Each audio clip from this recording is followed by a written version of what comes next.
After several years as an exile in the Netherlands, President Rodrigo Duterte is challenging Communist Party of the Philippines founder Joma Sison to come back to the Philippines. This is to have a one-on-one talk ahead of the expected resumption of formal peace negotiations. If he's man enough and sincere enough, he can come over and have a one-on-one discussion with the president. Sison thanked the president in a Facebook post, but said it's premature to go home before the mutual approval of the Comprehensive Agreement on Social Economic Reforms.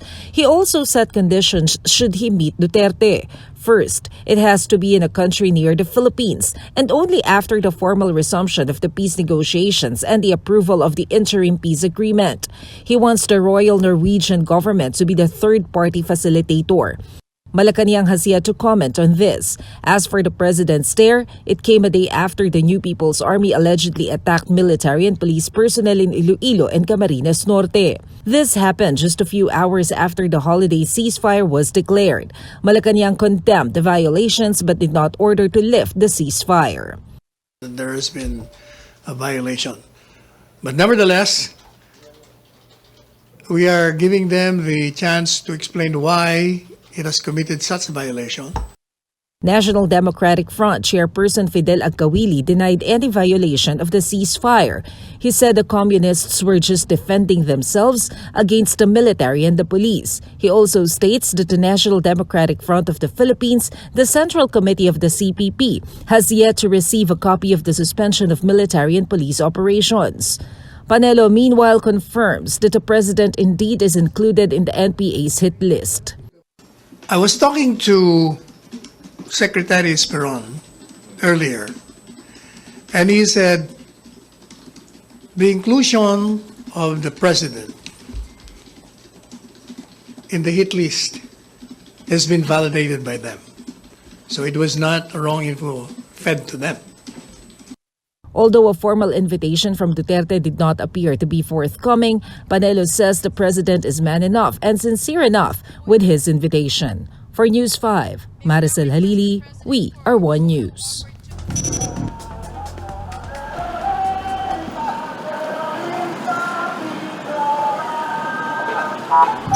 That was the resounding jingle during rallies in 74 different locations across the country.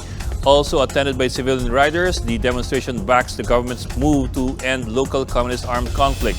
In a statement, the PNP says the communists have no reason to celebrate, and we quote, if their cause has led to the death of tens of thousands of Filipinos. 3 NPA rebels meanwhile surrendered to authorities in Surigao del Sur. They are from 2 guerrilla fronts in the Northeastern Mindanao Regional Committee. They also turned in 3 high-powered firearms. Apart from cash and livelihood assistance, the rebels will be enrolled in the government's Enhanced Comprehensive Local Integration Program, or ECLIP. Talks with communist rebels have already spanned 6 administrations, sometimes taking a step forward but many times taking 2 steps back.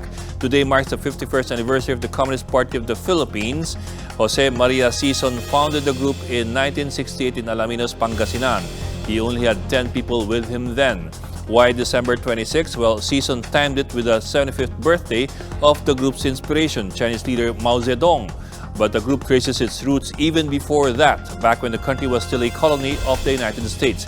The Partido Comunista ng Pilipinas was founded in August 1930, but it was only November 7 of that year when it was formally established to link it to the Russian Bolshevik Revolution. But a year later, the Manila Court, or a Manila Court of First Instance, declared them illegal with 8 leaders to be arrested. The group gained strength during World War II when the group's armed component was established, the Hukbo ng Bayan Laban sa mga Hapon, or the Hukbalahap. The group outlasted the Japanese occupation. The Secretary General of the PKP was then Jesus Lava. The group did not close its doors to what we now call the parliamentary struggle. Lava and the PKP leaders, Luis Taruk, even ran as congressmen and won, but they were not allowed to take their posts. In 1957, communism was declared illegal in the Philippines through Republic Act 1700, or the Anti-Subversion Law. That law would last for almost 4 decades. Authorities arrested Lava in 1964, but during that time, or by that time, the influence of the PKP had weakened and new blood had joined the PKP's ranks. 6 months before Lava was arrested, he appointed 4 new secretaries to help him with the PKP.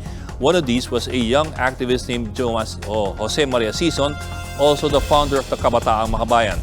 Even then, Sison was already critical of the way Lava ran the movement and accused him of adventurism. So by the year 2019, the Communist Party is already 51 years old. If we trace it to its roots, the PKP, the movement, is already 89 years old. That is how long this conflict has lasted. And just to give you a clear idea, more than half of Filipinos alive today are 25 years old or younger and were born when the CPP had turned 25 years old. More than 8 out of 10 Filipinos are below 54 years old. So most of them were born before Sison began his war. So far, all administrations have promised to end the rebellion, and all of them have released data to prove this. The data, however, is often questionable. Last year, National Security Advisor Hermogenes Esperon said more than 8,000 communist rebels were neutralized since 2016. Now, curiously, that is double the official estimate of the armed forces of the communist rebel strength.